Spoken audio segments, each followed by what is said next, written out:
Good evening and welcome to the May 6, 2025 special meeting of the Gloucester City Council. This meeting of the City Council is recorded on Zoom with a link that is posted on the agenda. If you are calling in on a phone, you can press *9 to request to speak.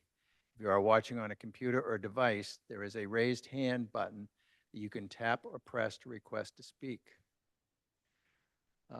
Unfortunately, we won't have any of those because we don't need those because we don't have oral communications or public hearings this evening. But for the future, that's how you do it. If technical difficulties arise and the Zoom link is interrupted during an in-person hybrid meeting of the Gloucester City Council and a quorum is present, the meeting may continue after efforts have been made to reestablish the link. The minutes shall note the interruption. Tonight, in attendance, we have Councilor at Large Valerie Gilman, Ward 4 Councilor Frank Majota. We have Ward 1 Councilor Scott Memard, Ward 3 Councilor Marjorie Grace, Councilor at Large Jason Grow, Ward 5 Councilor and Council Vice President Sean Nolan. We have Ward 2 Councilor Dylan Benson online, and I am Tony Gross, Council President. And in the House for staff, we have our City Clerk, Grace Poirier. We have Fire Chief Eric Smith. We have Mayor Greg Verga. We have Interim CAO Catherine Schlichty, and we have CFO Connor McCorkle. And remote, we have School Committee Chair Kathy Clancy, and we have our City Auditor Kenny Costa. And we have School Committee member Melissa Texera Prince.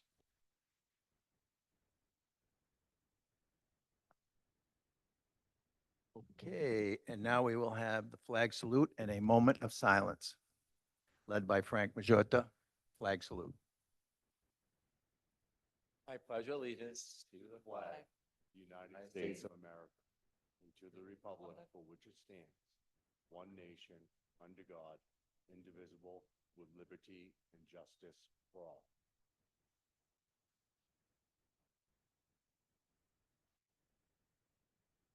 I'd like to do a moment of silence for Arthur Sheehan. He was a retired Gloucester police lieutenant and a wonderful person and active in the community with the elder. A wonderful person, and he'll be deeply missed.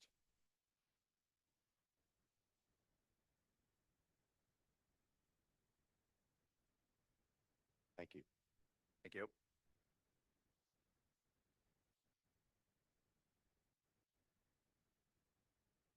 Next order of business, Madam Clerk. The mayor's proposed FY26 budget presentation to the City Council. Okay, I'd like to begin by thanking Mayor Greg Verga and his administration for the diligent work in preparing the fiscal year 2026 municipal budget for the City of Gloucester. Their efforts will ensure that the continued delivery of essential services to all Gloucester residents. And at this time, I would like to turn it over to Mayor Greg Verga for his presentation on the FY26 budget. Just joining us is Councilor at Large Jeff Worthley. Thank you, Mr. President. Good evening, and thank you to the City Council and all of our city staff, volunteers, and residents joining us, presumably at home this evening. I respectfully present the fiscal year 2026 budget for your consideration. This budget is about balance between responsibility and progress, between today's needs and tomorrow's opportunities. I'm proud to share that for the first time, the city has adopted 5-year budgeting forecasting to help us anticipate and prepare, not just react. This new practice has been instrumental in shaping the proposed budget as we plan for the future. For the 7th consecutive year, we've earned the Certificate of Achievement for Excellence in Financial Reporting from the Government Finance Officers Association, the GFOA, recognizing our continued commitment to financial accountability. You may notice that this year's budget looks a little different from what you're used to in the past. We've adopted a new format in line with the GFOA best practices to improve transparency and to make this essential document more accessible and easy to understand for the public. I want to recognize our CFO, Connor McCorkle, for his fantastic work. This was not an easy task to make these changes, and I'm grateful for his leadership in this effort. Some of the notable new features in the budget include mission statements, strategic priorities, and a 5-year budget comparison for each department. A new debt service section that spells out our borrowing policy, our total debt service budget, and a chart of authorized and unissued debt from 2012 to the present, and a budget forecasting section with 5-year revenue and expenditure projections. The city's general fund revenue is projected to grow by 5.8%, totaling $147.4 million. While we're seeing steady economic growth, including nearly $1 million in new growth this year, we're also navigating the same national and regional economic pressures facing many communities. That growth supports core services and investments throughout our city, but it must also offset the city's rising fixed costs, including health insurance, contractual obligations, pension liabilities, and debt service. These rising fixed costs remain a challenge for our city's finances. However, through careful financial planning, we've risen to meet that challenge, making strategic decisions that preserve core services and staffing levels, even as we manage increasing fixed costs. This year's budget reflects tough but responsible choices. I asked every department to submit level-funded budgets unless increases were absolutely necessary to protect essential services. We also took proactive steps by updating a number of city fees supported by you, the council, for permits and services. Many of these fees had not been updated in many years and now better reflect the true cost of providing these services. I'm grateful to our department heads for their thoughtful work in following the level funding directive and for evaluating fees related to their departments. Their efforts helped ensure that essential services our residents and businesses rely on are maintained while also sustaining our current staffing levels. On the school side, Gloucester Public Schools, GPS, continues to face rising fixed costs, out-of-district tuition, and contractual obligations. In balancing my responsibility to maintain critical municipal services with my strong commitment to supporting GPS, I'm proposing a 5.32% increase in funding for education in this FY26 budget. This increase is the second largest in our city's history, following the record investment I made in FY24. As you may recall, in response to last year's sharp and unexpected increases in out-of-district tuition and transportation costs, I recommended creating the Special Education Stabilization Fund. With the City Council support, we're planning to appropriate $750,000 to help meet the needs of the students and guard against future unexpected costs. These two significant investments in GPS demonstrate my unwavering commitment to our education system, particularly at a time when state and federal funding remain uncertain. We've also made important progress in our parks, open spaces, and infrastructure, and that work continues in FY26. For the third year in a row, we're protecting the paving line item and continue to invest in our roads and sidewalks through the Paving Stabilization Fund. These funding tools allow the DPW to have more flexibility and capability when tackling paving projects across the city. In addition to paving, we're continuing to invest in the maintenance of our valued open spaces, athletic fields, and parks. Over the past few weeks, the DPW has been hard at work replacing two of our beloved neighborhood playgrounds, Apple Street and Cripple Cove. Demolition of the former East Gloucester School site has begun, paving the way for a permanently protected open space and recreational field. We've funded the planning and design of the playground and have submitted a Community Preservation Fund application to support the construction phase of that project, helping bring the community's ideas to life. This builds on the significant projects that we have completed over the past several years.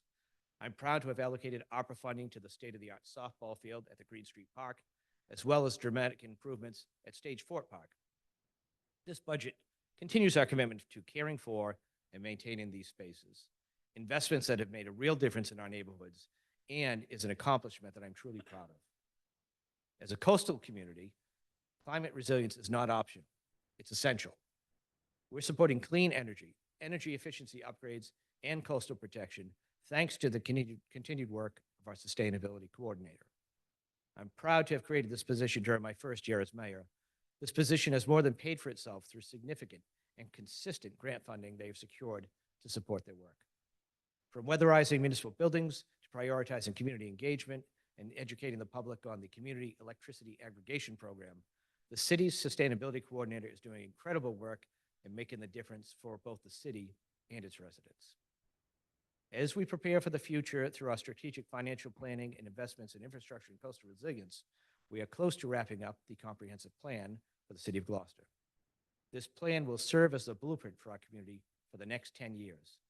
Built on resident input and city staff knowledge, I'll be appointing an implementation committee soon, ensuring that this plan will not sit on a shelf to collect dust, but will instead be the guide for our priorities and initiatives moving forward. I'm confident that our sustainability coordinator and all of our city departments can continue to leverage grant funding to support their work. We are not relying solely on local dollars. We're actively seeking state and federal funding for projects like St. Peter's Marina upgrades and economic development initiatives. These outside funding sources help us reduce pressure on the general fund while keeping Gloucester moving forward. We know many of our residents are feeling the weight of rising costs. The city is feeling it too. But we are planning ahead. We are steady. Through thoughtful management and community collaboration, I believe we will come through these challenges stronger together. This budget isn't just about dollars and cents, it's about people. It reflects our shared values and our belief in Gloucester's future. I'm grateful for the dedicated work of our city staff, educators, board members, and volunteers who make all of this possible. And I thank the City Council for your continued partnership as we work to build a better Gloucester for today and for generations to come. And I believe as I wrap this up, PM Toby is home, about to make this go live on the city website. So if people would like to check out the budget, the school committee budget, we voted to approve and submit for public hearing, which takes place next week on the 14th. That budget is available on the school's website. And with that, this is now your budget. Thank you, Mayor Verga, for your thoughtful presentation. The City Council looks forward to working collaboratively with you and your administration in shaping a comprehensive and responsible blueprint for our city, a municipal budget totaling $147 million for fiscal year 2026. This evening, the City Council will vote to formally accept receipt of the proposed FY26 budget in accordance with Massachusetts General Law 44, Section 32, and pursuant to Gloucester City Charter, Part 1, Section 6.1. Upon acceptance, the City Council will enter a 45-day review period during which it must take action on the budget. This marks the beginning of an intensive review process led by the Budget and Finance Committee, chaired by Councilor Scott Memart, with Council President and Vice Chair Tony Gross and Councilor Jeff Worthley. We will also be meeting with the Council of the Whole during this review process.